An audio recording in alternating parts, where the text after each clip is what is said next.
Good evening, Matthew. This is Aridif, that is A-R-I-D-I-F, and this is it spelled. I know that you have many queries. You may begin with your questions whenever you are ready. Well, I'll say hello to you first, Aridif. Nice to meet you. My name's Matthew, M-A-T-T-H-E-W. It is a pleasure also, within my highest excitement, to be here with you on this day. Well, I'll cut to chase then. I like you there, Aridif. You're a very serious person. I appreciate that. So let's be quite serious about this. And what would you say a statement which is indicative of third density and statements which are indicative of fourth? Like, would third density statement would be, I don't know, you were in the world, and a fourth density statement would be you are the world. So how would you differentiate them two? Truly, the definition that we would desire to give you in this time is something that you are already aware of, truth being a part of the definition itself. In the third density, you are living from your solar plexus region, encompassing all of the energies that make the solar plexus chakra, that encompass them, and fourth density is within the heart chakra itself. It is all things that are meaning of heart chakra, all things that encompass the heart chakra. Growing in both of those indicate living in a different area of energy within your soul region. The entirety of the soul's energy is made from multiple energies broken into 7 main chakras within the physical human body. Therefore, choosing what part of those chakra systems to live in will give you a new experience per chakra. What occurs when you're living with someone, or you're quite close to someone which isn't travelling upwards as fast, or if at all, do they have no choice but to split from your reality, or can they be brought along as a passenger, as it were? This is very dependent on your perception of what they are, or what the slow upcoming is. If your perception is that they are not growing in the same rate that you are, this does not mean they must be excluded from your reality if your beliefs will help support the concept of having people around you that are not similar in vibration. If your beliefs shift to the concepts that all things must be within similar vibration, then you will notice a dissipation of all who are not. Now, thinking through the pineal gland instead of thinking through the right hemisphere or the left hemisphere, would you say this is an indicative of a fourth density trait? This is partially indicative of fourth density incarnation or fourth density journey. The beginning of looking and living through your pineal gland is one portion of an essential evolution within fourth density consciousness. I presently feel like I've removed myself from the collective. I can say that word with no resistance in myself, so I firmly believe that's where I am presently. There is no collective, or the collective was, and this allows me to basically, I checked before, I could talk to myself in the back garden while I was having a cigarette, and I didn't used to be able to do that in case someone overheard me and thought it was weird. But now I realise I don't care. I'm not part of this collective anymore. They're just around me. And this is another element, and that will speedily go on. And the idea again of no resistance. If I want to do something, I do it. There's nothing resisting me anymore. It's my decision, my choice, my world. And I don't have to confer to anyone else and ask them. It's just, that's it, I'm doing this. I don't know, could you elaborate further on the ability of when there isn't any resistance? Just like when you have a dream for night and it's a fluid dream and you can dream anything you want. Is this another element of fourth density? Yes, this is partially, again, part of the evolution of fourth density. The fourth density evolution in whole is a very large portion of consciousness, which is also indicative of many steps of evolution. What you are perceiving, what you are experiencing is one portion of this. But if we may reflect upon your first initial statement within your last addressing of the idea, we wish to bring forward our perception in this. Yeah, go on.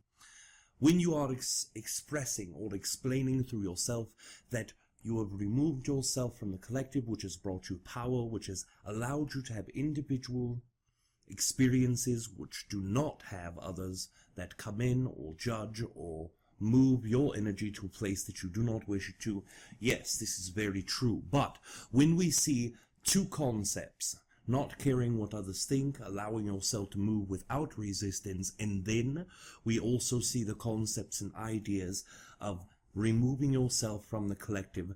These are two different ideas to us. It is not because one happens that the other is giving us a representation of the result of the first. What we are seeing is that in each of these there is a different energy.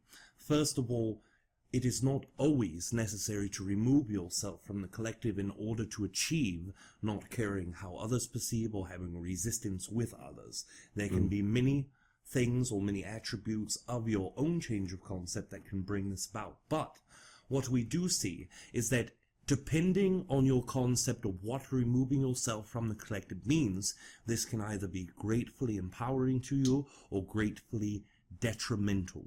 If you are perceiving yourself being removed from an energy that is one, that is whole, seeing yourself as a different portion of all that is, this can bring some resistance that is not expected. But if you are truly seeing yourself as one consciousness, a part of all, that refuses to be in the rule dynamic of the collective, then this can be very empowering. Oh yeah, let me elaborate further. It's not like I'm in a city and that I run up to the hill and stay in a cave and just fight and keep everyone away from me. It's not a case of that. It's being in the city, but walking and dancing as I wish. They can still be there, but they just don't have any encroachment on me. I don't need to defend against them. I don't need to attack them or get rid of them. It's just that I could be in the middle of a theatre with 1,000 people, and if I want to sing along to a song and they don't want to, I'll do that.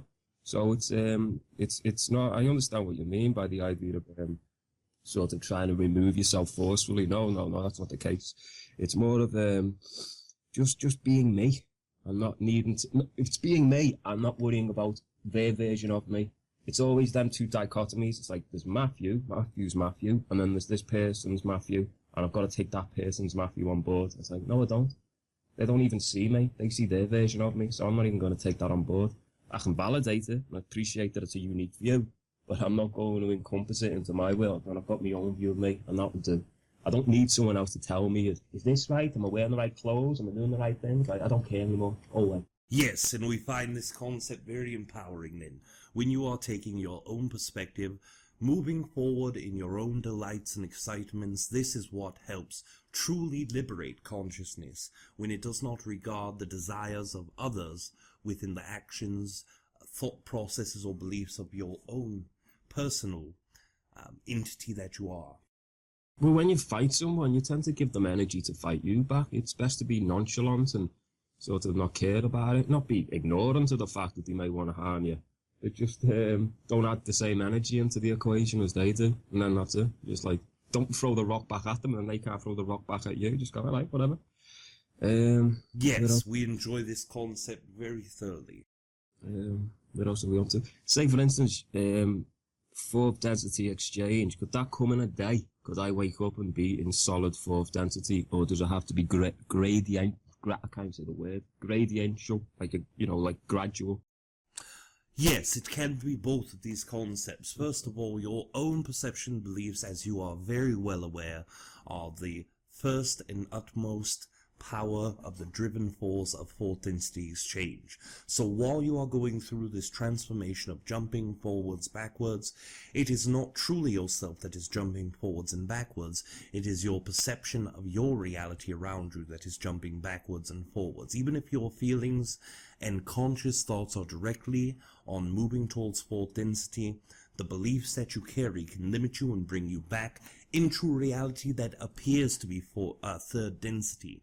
You are in fourth density now. Your energy, your physical body, all that is of yourself as an individual entity is in fourth density. That perception that comes along with beliefs or with energetic ties will bring the perception backwards. If your desire is to truly encompass fourth density in a full way, it is possible to do this in one day. It is not as likely with a human dynamic as it would be for races who are taught to be less resistant in their childhood, in a collective way, also being reinforced with certain elements and energies around you. But yes, it is very possible. Oh yeah, I'll put myself to that. So it's basically like I've started to dream, but I'm dreaming exactly the same thing I was dreaming when I was awake. So say for instance, I'm in a shop, and I fall asleep, and in the dream, I'm still in the shop, but I'm not actually. I'm now in my own dream world, but it just looks exactly the same as where I used to be when I was awake. Yes, this is very accurate and a very great terminology and expression to encompass this energy.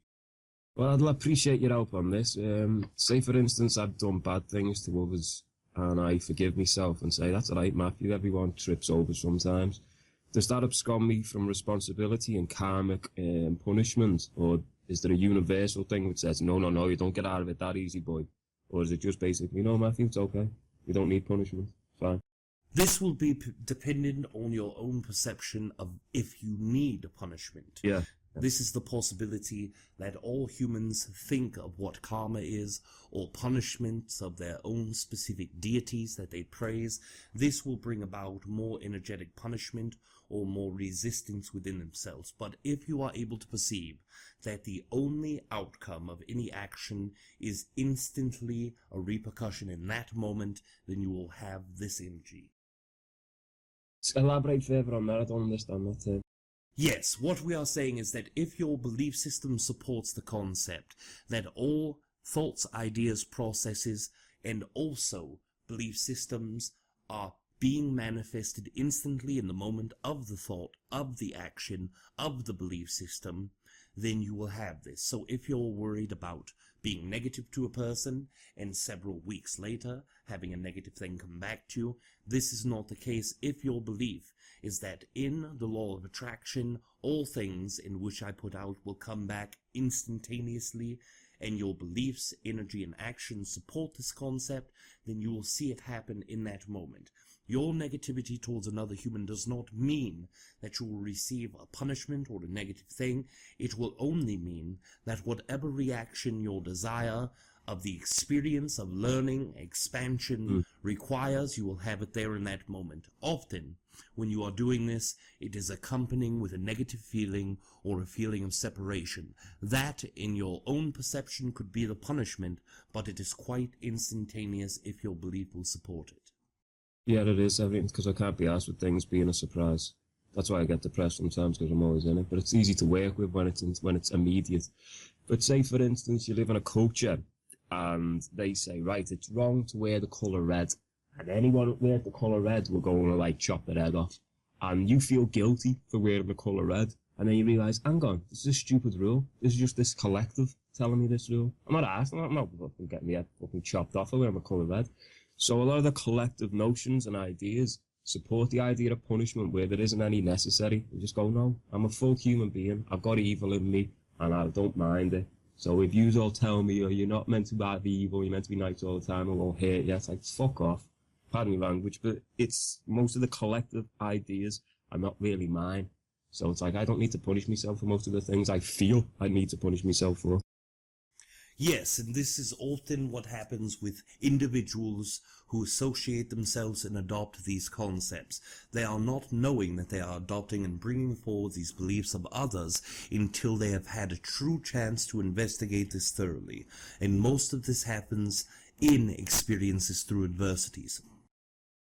Let's talk on a wider spectrum instead of my good self. Let's talk about the planet and the collective itself. Yes. Would you say the collective, I don't know if you can remember what I talked to Rob about, but 0, -1, and 1. So low, middle, and high, as it were. Is the collective in -1 because it likes to have rulers dominating it? Or is it in 0 where it's quite balanced in the middle? In the collective consciousness in this time overall, if you are looking at this as a scale, it is in between 0 and -1. It was at a -1 or even a -2. Now it is building momentum to gain the 0 balance. Now there are also portions of the collective consciousness, as you are aware, that are in the positive one. They are always looking to rule, always looking to express, but in all, overall, and averagely you are looking at in between 0 and -1, working towards the 0. Thanks for that, because that makes sense. Because say we go back 200 years, kings were like special, and then even celebrities were special. But now we realise they're just fellow human beings, which are slightly above us in a sense. But with the capability of the internet and talking to them on Twitter, you realise how equal you are to them. So in that regard, I can see, obviously that will fasten up, and the idea of royalty will be a very old-fashioned idea. And but as I say, I stay in 0. What about yourself, Aridif? Would you say you're anchored into 0? Yes, the concept of the energy that our own collective consciousness prefers is directly in the middle of the zero. Now, if you are looking at a smaller scale, let us use 0.1, 0.2, etc., then you are looking at an expansion further even. If we are looking in that direct connection, we are at 0.0. Many races, such as Treb Bor Yit NE, are in either 0.01 negative or 0.01 positive, depending on the polarity of each individual. But the further you gain towards a collective consciousness of unity, the further you'll gain towards zero. When there is a slight imbalance, whether it be a disagreement on one concept or a different way of life for each to live, then you are spreading yourself further away from that number. So I appreciate that. So there can be more precision in regard to that. It cannot just be so basic. It can be with fractals as well, fractions, 0.0. Okay, I get that, yeah. Yes. Thanks, Aridif. I appreciate that new knowledge. I can meditate on that. What about the concept of a person which is full and a person which chooses to be in half energy? So they like versus mentality, they're like good and bad, black and white, and a person which is in full. How I'm in full, and it's very difficult sometimes because I just take on everything, and sometimes I'll fall out with people because they'll see an element of me which they don't like, but I can't sort of always be the one half person they want to experience. So this has to be done though, because I can't be half a person anymore. Even if I get love from people, it's still just half love. Would you elaborate further on, I don't know, just the difference between them two mental states? Yes, first of all, before we define both of these different variances, we would like to express our own perception. When in your own specific personal energy, you are perceiving that there are many who are at this half point, while you are working within the full, we understand that you are not expressing you are more than or greater than those around you. What you are expressing is you are working with more of your consciousness. But there is also an expectation that lies within yourself, both consciously and subconsciously, that expresses that many around you will be and always will be that of those in half, or at least for the near future results. You can adjust this belief and experience more of those who are full with you.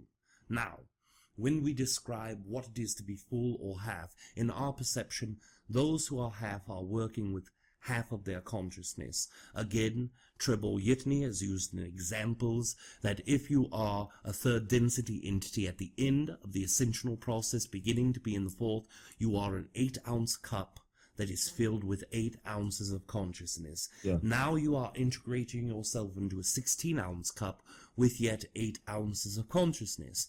You are integrating more, but sometimes the individuals who integrate more are still using the same amount of consciousness that they were, because the newer portions of consciousness are distributed outward, whether it be in manifestations, or worries, or looking too forward or backwards into the futures, or linear time. They are not using and expressing their full cup. So those who are full are using all of the consciousness that they are able to use within their belief systems. Those who are living at half are only using portions of their entire consciousness, and this is a conscious decision. It is a conscious decision that even though I have not distributed this consciousness, I still refuse to tap into this or use it. This is the difference that we perceive.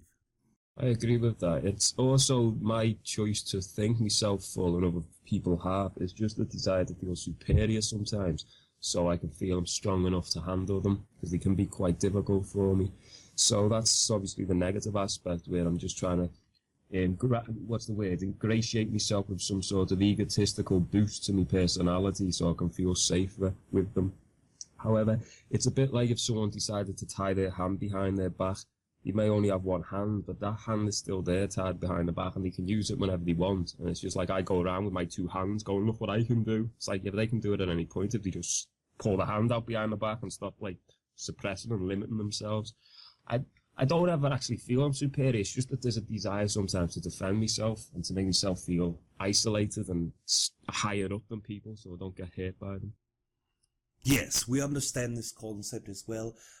Just through the awareness of this concept, this will help elaborate more concepts, ideas, and possible manifestations of new thought processes and new beliefs with this one concept at hand. That you are aware that this is something that you are doing in order to help yourself cope with those who do not resonate. This can help you bring forward a new concept or belief that allows you to integrate and accept fully what is around you, and also resist the judgment of yourself in the thought process that you need this advantage. All things, as you understand, are equal in the energetic presence. All entities are equal to their fullest capacity, but the unequivalence comes in those who do not use that. So perhaps instead of perceiving them as those who are lesser or those who refuse to wake, you may see them as ones who are not using the full potential of what is within them. But again, if you are using this as a judgment, it will not help your moving through this idea. No, it's not a judgment. It's just a feel. I know they're just as equally strong as me. Everything is. Where are we up to on that? I've got this new idea of meditating on something I call the other side. So instead of like I was physical with a lot of spiritual ideas flooding into me, now I feel I'm spiritual with a lot of old physical ideas hanging on to me. Don't mind them, I like the physical element as well. But I feel like I've tipped the scale in that regard, so I'm more on the spiritual side, the non-corporeal side, with a little bit of a corporeal energy. Would you agree on that, or am I just wishful thinking? Yes, we would agree on this completely, and what we perceive is that through your journey you are beginning to embrace all things that are non-physical. You are beginning to tap into those experiences and energies quite thoroughly, and we see that through your exercises of the mind and exercises of the heart, you have been able to accommodate yourself in borrowing from both realities. Yeah, borrowing from both. Well, if they're both on offer, you might as well take them. What else is there? Oh, I've got no memory at the moment. That's another fourth density trait. When you don't have a linear thought process, you just forget something and you go, all right, well, maybe I don't need to remember what that was, and then you just talk about something else. It's very much like having a remote control, which keeps on going through the channels all the time, whenever it wants to, instead of getting stuck on one channel. I don't do that anymore. Used to do it years ago. Used to stick on one channel out of it, and then say, this is the best channel, and then go up to someone else and go, tune into this channel, it's amazing, it will help you. Like, it's just one channel, watch it and then turn over to something else whenever you want. But it's good to have non-linearity. And what was my other question? Can I conjure you up in meditation sometimes by invoking your name? Yes, this is one direct way to come to the energy of my own self, to call upon this energy and to connect to myself. My intent is to connect with humanity in multiple ways. Treb Bor Yit NE is one who expresses the concepts of being able to multiply consciousness through fractalization, which allows him to speak to many entities at one portion. As a sixth density entity with my own racist belief, we do not cut ourselves into parts and distribute them. We tend to be more whole in that moment. But during this time, during this connection to humanity, I have severed a portion of my consciousness that is directly able to connect to humanity at any time they desire. As long as I am not being connected to by another entity, you may call upon me. If you are calling upon me and I am connected to another entity, it will depend on your desire and excitement to connect on me, to which energy I will connect you more deeply. When you say like portion yourself off, say I was talking to someone, I was sitting on a chair and there was a cat on the arm of the chair, I'll be stroking the cat while I'm talking to the other person. So I've portioned a little bit of me focus off to the cat, but it's not that much, but I'm then still focused on the other person. Is it similar to that? Yes, this is exactly the concepts or ideas that we can share through expressions of symbolism. It is now, if you are using this concept and expanding upon this, Treb Bor Yit NE is able to talk to the person upon the phone, pet the cat within the chair, watch television, take another phone call and write a letter all at once. I am only desiring to do one of these things. Perhaps petting the cat would be the most exciting. This is our concept of being humorous. I appreciate that. Talking of humour, if humour's very complicated, I noticed that about ETs, they haven't really got humour down to a T at the moment. We like to use wordplay and puns and things like that. What are you surprised about from Earth? What makes you scratch your head, as it were? There are many things that are not necessarily resonant with ourselves when we look at the human collective consciousness in the ways that they express themselves, but this does not mean that we are scratching our own heads. With my own personal history, I have connected to humanity for several tens of thousands of years in your history. Although my own age is less than 1500 of your Earth years, linear time is not a restricted in our own reality. Therefore, we have been able to go backwards and forwards in your time and directly connect with humanity upon many varying points in your history. Egypt, India are two countries that have seen our race very well. They have spent much time with us. Therefore, in this moment, I am re-understanding humanity. I once understood India as it was. I once understood Egypt as it was. Now I am understanding the entirety of the world as now you are all connected together. I appreciate that. Now we'll go back to me specifically instead of the world. Why am I so relaxed talking to aliens? Why don't I look up to you like some people do? With all love to them, I'm sorry this sounds like I criticise them, but when they talk to you, they tend to have this like, oh, you're gods, or, you know everything and things like that. And I just talk to you like an equal. Why am I at this level where I can do this? I'm quite proud of it. Yes, what you are doing is using your perception and beliefs to override your DNA. This portion of looking at us as if we are gods is deeply ingrained into your DNA. The beginning of fall of consciousness began to express that all things not understandable were that of deities or perceived gods. When we came to your planet, there was a struggle for us to not have the native human beings praise us as if we were gods. We tried to express this telepathically. We tried to express this verbally. They did not want to accept that what they perceived as greater and better than them were not their gods. So we used many tactics to help push this idea through. Some, and the ones who directly connected with us, understood this, but the majority still seen us as gods. You are descending from a line who was one that was able to see physically, genetically, but also through your DNA and belief systems, your experiences with entities in your perceived past incarnations. This allowed the bypassing of this energy quite well. I appreciate it, because I'll get the most out of it and vice versa if we play on the same field, as it were. But I recognise if someone does look up to someone and say, whoa, you're amazing, that's because they think, well, I'm really strong and I can carry 20 pounds of weight and I'm amazingly strong. And if they see someone who can lift up 30 pounds of weight, they go, well, you must be incredibly better than me then, incredibly strong. It's like, if you don't exaggerate your own qualities, then you won't exaggerate anyone else's. So just appreciate your uniqueness, and that's your strength. You don't need to be stronger or lesser. And yes, and we appreciate this concept very deeply. We have always tried to share with humanity to not see us as anything more than what they see themselves. We are deeply connected to all of you. We are the same as you. Oh, very much so, yeah. Same as us. I'm worried is, when you go up to densities, you don't blend into the oneness and become non-unique and not separate, but non-individual, indivisible. You don't, lose your individuality when you go up the levels, do you? Not within the physical realm. First through sixth density does not encompass any concepts of oneness more. It is the feeling and perception of oneness that changes. The actual individualism is correct in your perception by saying that each of us carry an individual signature, therefore we are one portion of all that is. It is only the perception that we understand the oneness of all, not truly am a part of it in that way.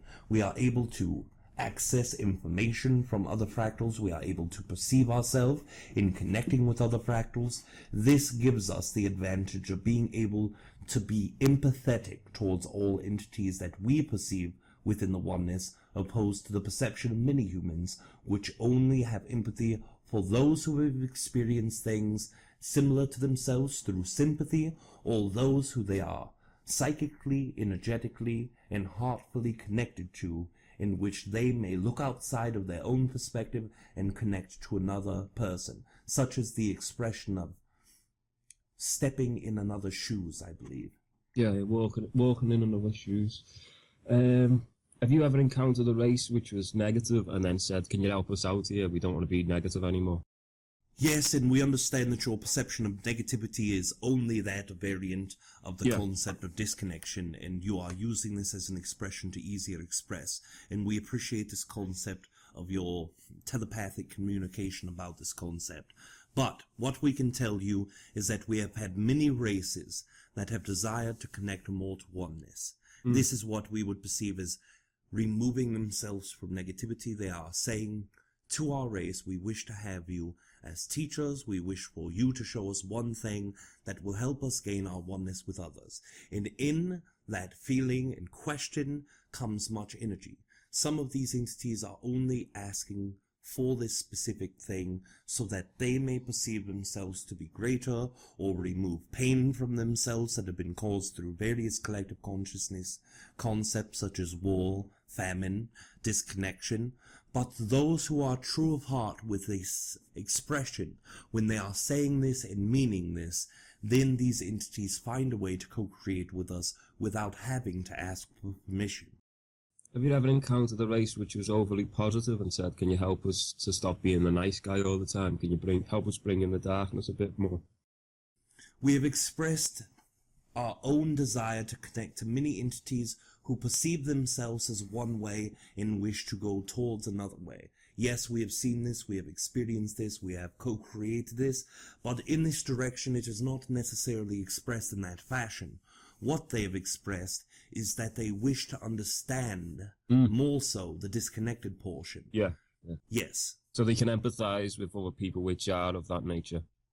Yes, and this is what many do not look at when they are looking at positive and negative polarity. They are seeing those who are neutral cannot understand either side, those who are negative cannot understand positive, and vice versa.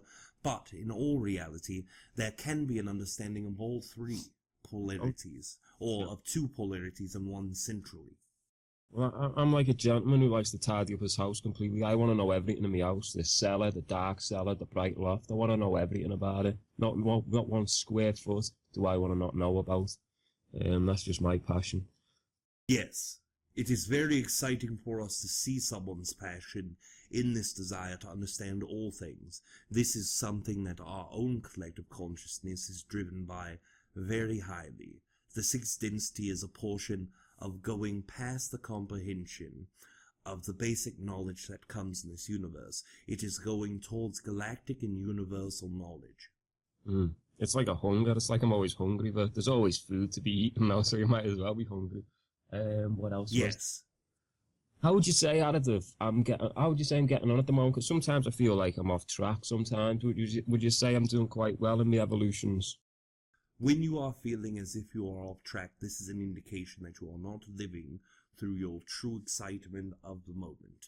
When you are doing this, then yes, in your perception you are off track. We would not say that you are off track. In our perception, when we see you doing this, you are actually entertaining your oversoul much more than you believe. And not entertaining in the way of laughing, having a great time, but entertaining the concept of why the oversoul is here in the first place. It cares only for that of experience and expansion, and you are giving it. So I'm like a puppet to it, and I've got to say, no, this puppet wants to do its own thing now. Puppets are always carried by the desire of another entity, externalizing, projecting one concept of what their idea is. The oversoul does not work in this way. The oversoul is more as if an automated robot, or an automated robot. It is turning on a switch, allowing you to make a decision without programming into what you desire to do. It gives you cues of what you can do, of what your desire was before you forgot this desire. But in all, you are free to do as you choose. Anything that you choose, the oversoul will recollect the robot and extract the data, and is happy to find any data more than nothing. Well, I always ask it, like I say, I'm going to do this, what do you think? It's like, yeah, all right then. You can see a bit more than me, all right, I trust you. Let's see what. But then I'm getting a little bit OCD with that and asking all the time, so they're just being spontaneous. But I've got to use two things. Like I'm important as well as the. It's like I'm a soldier on the battlefield and he's a general. It's like, yeah, he can see more, but so what? I'm on the battlefield. I know what the mud feels like. Yes, and this gives you a great distinctive quality of being able to be that of the front line. Yeah. All right, then. I think we'll leave it at that, then, Aridif. I don't like to drag on. So I appreciate your interaction. And we'll be doing plenty more of these, I tell you. Any last question, then, for your good self? Yes, do you mean that I will give you one question? Yeah, would you like to satisfy your own desire for knowledge? Ask me a question. The only question that we desire to ask you in this moment is, when another is asking you a question, is this a desire for your own reflection in the answer that you give, or is it more of the concept of desiring to help another's curiosity be satisfied? It's both at the same time. Then let us ask you a second question, if we may. Please do. Your greatest excitement in the world is what? This is the first portion of our question. Once this first portion of the question is answered, then we would ask the second portion of the question, how much of your life encompasses this greatest excitement, and that will be the finality of our question. So my greatest excitement is pure strength. No, it's not. What the hell's my greatest excitement? I don't know. To find what my greatest excitement is. What's your greatest excitement, Matthew? Joy. Be in constant joy all the time. Pure joy. All right, then. I think that is it. I don't know. Yes, and then your final portion of the question would be, how much of your life, percentage-wise, in the last perhaps 6 months have you seen yourself living in that highest excitement? Well, to be honest, it's every day, every hour of every day. I never turn it off. I'm always finding out. I'm finding out what makes me happy, and I'm finding out what doesn't make me happy, and then I'm cleaning up, as it were, and I'm getting it spot on. For this, we give you congratulations, we give you great gratitude, as you are truly looking into yourself deeply, and we appreciate this more than anything. We also wish for you to understand you are loved. Vice versa, Aridif. I love you as well. You're a beautiful human being. You're not even a human being, but whatever. It's a saying. You're a beautiful being. We'll say it like that. All right, then I'll see you again, and thanks very much for your time. Thank you as well. It has been within our greatest excitement. You are loved, and we bid you adieu.